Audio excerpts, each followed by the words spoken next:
What's up? This is Dangerous of the Dope Boys. Since we missed to upload a Studio Flix video last week, we decided to give you this quick extra tutorial in which I'll explain how I edited my voice from the last Studio Flix video to make it sound like a robot computerized. So, let me show you this here real quick. Okay, let's listen to the rough vocals first. Ooh ah ah ah, ooh ah ah ah. This is what it sounds like recorded with no effects on it. I've doubled it. That's what I always like to do with vocals in general. I like to double them and pan them to the left and to the right. And I already tuned those so they sound like, maybe not like that kind of a bad singer. Ooh ah ah ah, ooh ah ah ah. So the doubling gives it this stereo effect. Now let's get to the FX. Right here I've added a gate first, because I had those little bleedings in there from the beat in the background. Ooh ah ah ah, ooh ah ah ah. Makes everything just sound a bit more upfront. Then I had this, just like I said, this computerized robot sound in mind.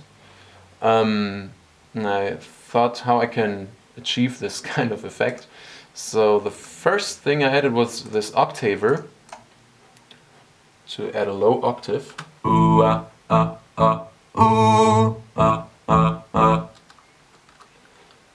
That was the first step. The next thing I did was a flanger. And the flanger just like synthesizes the sound a bit more. Ooh ah ah ah, ooh ah ah ah. To give it this, I don't know, weird kind of sound. The next thing I did was added a bit crusher, and this is where it gets really interesting. And I set the mode to 1, sample divider to 11, and the depth to 14.3. And I usually just play around with these effects. I don't exactly know what they do and like how it will sound like when I put this sample divider to 11, for example. I just play around and see what I get. And this really made it sound kind of computerized. So I would really recommend this effect if you try to achieve similar kind of voices.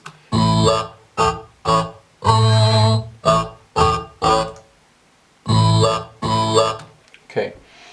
The next thing I added was a camel crusher, because I don't know if you can hear it in the recording, but it sounded kind of harsh. And the camel crusher is a great filter tool, by the way. And it's completely for free. You can download it from the camelaudio.com website. And this just cuts off the highs a little bit to like make it sound a little cleaner, maybe.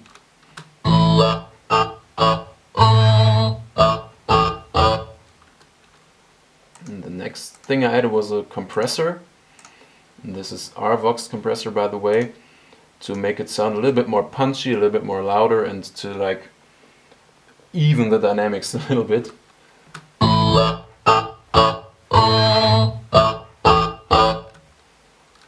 And the last effect is a mono delay,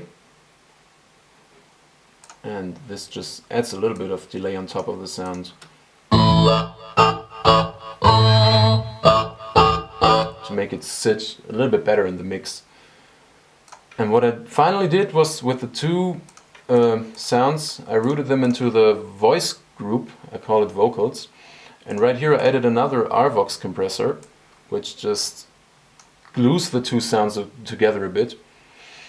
And the last thing I added was this EQ right here. It just cuts the bass out a little bit, because in the final mix I decided that I don't want to have this much bass in the sound.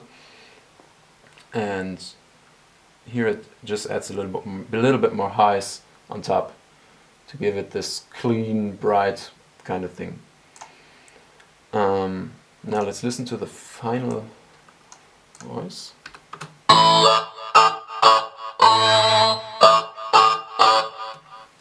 Now you really can't tell if this was me. I think it just sounds completely computerized.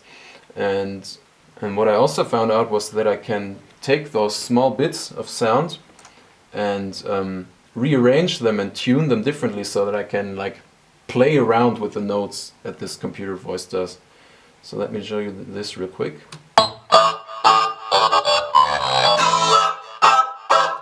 Something like that maybe. So I hope you enjoyed this little tutorial video. If you did, make sure you check out the beat making video in which I included this effect. And make sure to subscribe to our channel to catch up with all the latest news and beat making videos. Thanks for watching. Peace.